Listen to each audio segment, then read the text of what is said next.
At Next Action, we work in democracy and governance to build the capacity of public sector institutions through training and capacity building for staff, election observation, youth sensitization around elections, and we use entertainment and social entrepreneurship to fuel their interests and our work as well. Great leadership, which our people do deserve and they could have in the future, as long as they have information about what really works for successful societies, which we would want to become a part of in the near future.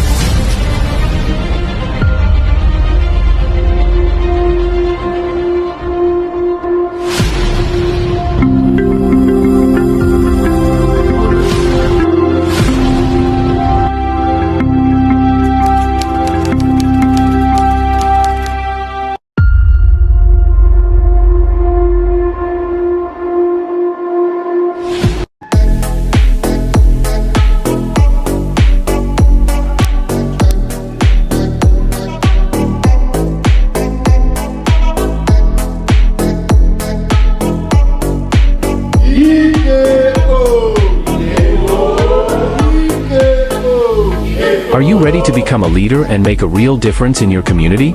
Introducing Leadership in Action, a mentorship guide for young changemakers by Next Action, under the visionary leadership of Ambassador Eniola Cole.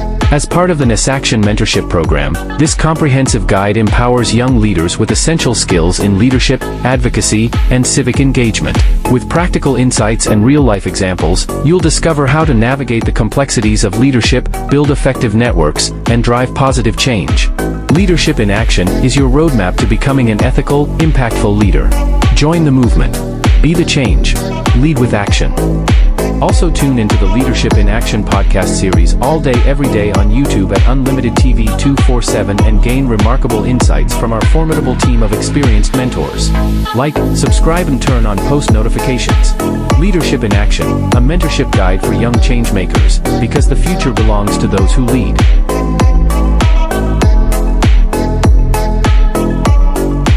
Available now on www.nextaction.org. Click the link to get it now and be on your way to the top. See you at the top.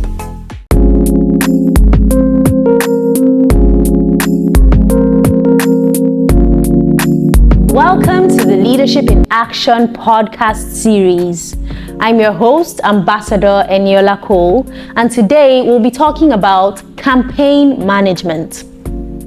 Advocacy is about influencing public policy and resource allocation decisions within political, economic, and social systems. Campaign management involves planning and executing strategies to promote a cause or a candidate. So what are some key steps to advocacy and campaign management? Key steps in advocacy and campaign management. 1. Identify the issues. Clearly define what you're advocating for. 2. Research, gather data and evidence to support your cause. 3. Engage with stakeholders. Involve those affected by the issue and those who can influence change. For campaign management, 1. Set clear goals. What do you want to achieve? 2. Develop a strategy. Plan how you will reach your goals. 3. Communicate effectively. Use various media to reach your audience. What will you learn in this episode? 1. You learn to understand the fundamentals of advocacy. You learn to plan and execute successful campaigns. And you learn to engage stakeholders and build coalitions. We had the privilege and the rare honor of speaking to the 2015 presidential candidate, the first female presidential candidate of Nigeria, Professor Remi Sonaiya, and this is what she had to say.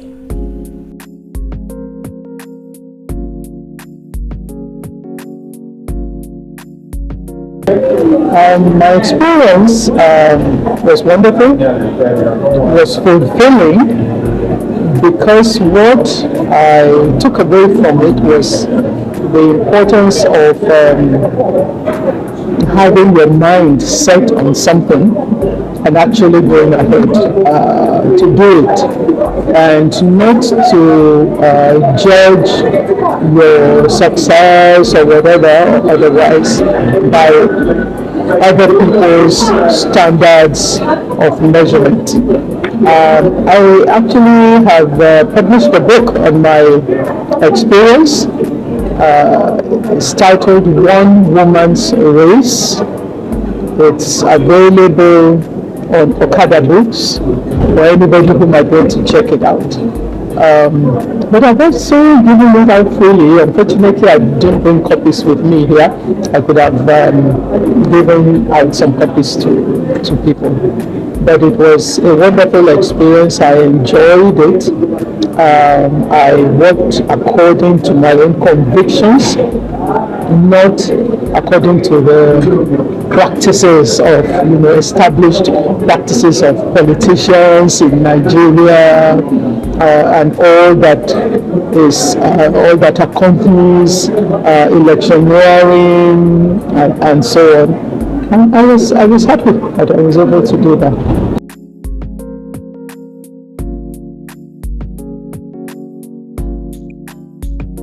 Was the fact that I suddenly realized that politicians were responsible for the quality of our lives. I was a student at the Obafemi Awolowo University in the 70s, from 1972 to 1977. And then I became a teacher in the same university. It's from 1981. And what struck me was that my students were not having the kind of quality of education that I received in that same university. And that really, really bothered me. I thought that what normally should be the case would be that things would be getting better, that generations coming after me would have a better education, better facilities, and so on. But that was not the case. Things were really just getting worse in terms of the facilities, the infrastructure of the university, even the quality of students.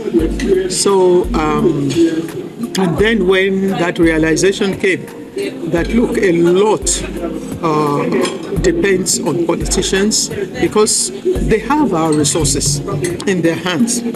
And what they do then is to allocate those resources according to their own, thinking or whatever. And I saw that they were not making a good job of it. And I thought that it was necessary for people who are decent, who have character, who have integrity, to go into politics. I felt that we were wrong in abandoning our politics, the conduct of our public affairs in the hands of people whose character we could not vouch for, whose qualifications we could not vouch for in many instances. So that's a long answer to the question of how I decided to run for office.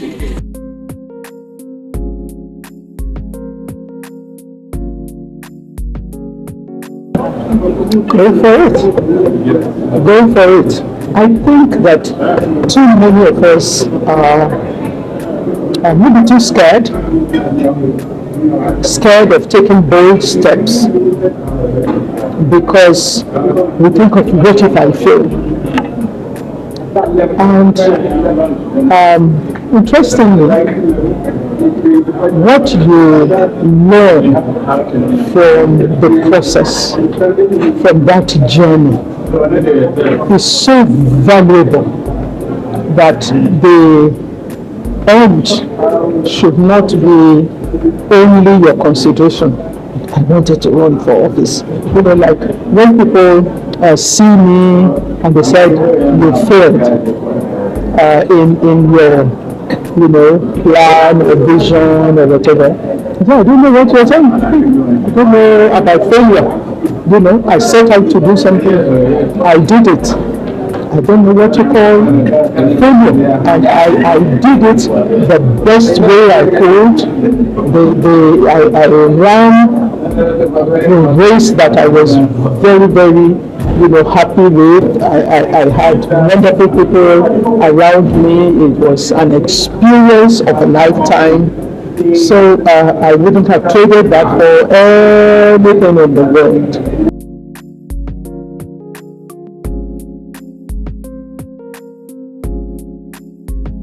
Well, maybe the first qualification really is, are you really interested? Do you care enough about this country, about the way it's run? Do you have a real passion? Because it has suddenly become fashionable. Let's be clear about that. To say, I'm interested in politics and so on. It might be for the glamour of it might be for the money in it. So far, we all know that Nigerian politicians are probably the most highly paid in the entire world. That attracts a lot of people. So I think the starting point for me is to plan your intentions, your motives very, very clearly. What is your motivation for this? Is there any tinge of selfish ambition in it at all? Because I believe that is so vital. Then of course the basic things, you have to belong to a political party. You have to choose a political party on whose platform you can run, because there are no independent candidates so far in Nigeria. So you have to be sponsored by a political party. I chose a rather unknown party at that time, a new party that had just been formed, because that was my choice. I did not want to run with the big parties with established practices that I might not be comfortable with, and I did not want to spend all my time and energy just hitting my head, knocking my head against the powers that be in the parties, and no, that's not how we do these things in this party or whatever. No, I chose a party where everybody's voice mattered. And let me just give a big shout out right now to the members of Kora Party at that time. I had never ever imagined that such a group of people could really existed in Nigeria. The passion with which people came, the willingness to give, and it was truly a level playing field for everybody. I mean, even those who were sponsoring the party. I was a university lecturer. I had even retired by then. So money was not what I had. But there were people with money. They did not mean that because they had money, then I had no voice. No. You had money, you gave your money. Whoever has ideas gave the ideas. So everybody gave their best and what they were able to do. And I really, really appreciated that about running on Kora Party's platform.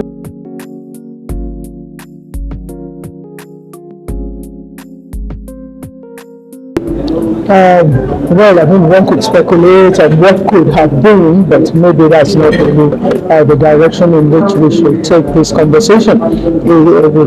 Let's look at what we can do now. And I really, for one, think that having a quota for women is not a bad idea. Several countries have taken that step in order to very quickly change the situation of representation in their country. So you have, let's say, a country where women are, let's say 50%, let's say, in many countries it's usually 50-50, except in, some instances maybe due to peculiar circumstances. Right, so women are half of the population. And then you have cases of representation. And then you find that women are 1%. I mean, that is ridiculous. How can you have a representative group that does not reflect the constitution of the whole group? So I think that because our society, our leaders, our legislators have been so, unwilling to concede. I shouldn't even use that word concede, to recognize that women are capable leaders. It's not something that remains to be proven. It is already in different countries around the world. So what is this that we are having to beg and whatever?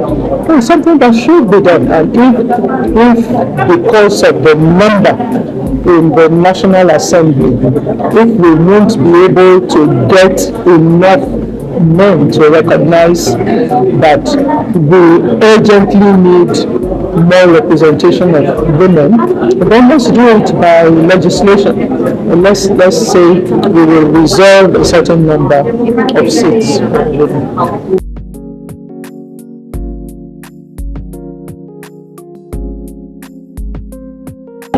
Yes, thank you very much. I'd like to say to all the young girls, young men too, over there, don't be scared, and also don't let anybody tell you that you can't, that you will fail, it's not for people like you, or whatever. Be confident in yourself. God made us all the same. Nobody has more value, no Nigerian has any more right to this country than any other one.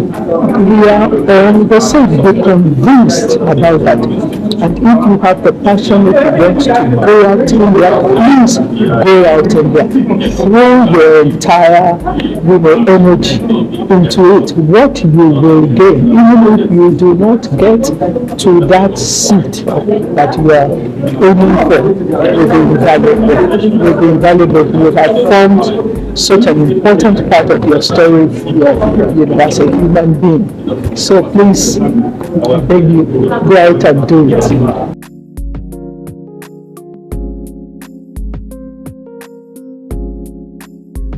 So I've been doing that. I've had held and mentored so many of them already. But if you want to give me one additional one, that's fine. God bless you. Advocacy is about leveraging your voice to make a difference. Campaign management is about knowing how to allocate the right resources to ensure that you are able to actualize your interests. Join us for more on the Leadership in Action podcast series. I've been your host, Ambassador Eniola Cole, and we look forward to seeing you at the highest of heights in your political career. Thank you for joining us. See you next time.